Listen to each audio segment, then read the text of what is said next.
بہترین صدقہ جاریہ حاصل کرنے کے لیے اس ویڈیو کو شیئر کرنا مت بھولیں۔ جزاک اللہ۔ سائل ہے منیب الرحمان، جس کا تعلق ہے دیر سے۔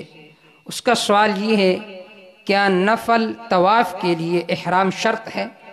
اس کا جواب یہ ہے کہ جو لوگ میقات میں رہتے ہیں ان کے لیے جائز ہے کہ بغیر احرام کے بھی مکہ مکرمہ میں داخل ہو جائے، اسی طرح بغیر احرام کی بھی طواف کرے۔ جو مکہ مکرمہ میں ہے، پہلے داخل ہو چکا ہے، عمرے کے طواف وہ کر گئے، اس کے بعد وہ بغیر احرام کی بھی طواف کر سکتے ہیں، کیونکہ اگر آپ کہوگے کہ ہر طواف کے لیے وہ احرام باندھے تو اس صورت میں اس میں حرج عظیم ہے اور شریعت میں حرج مدفوع ہے۔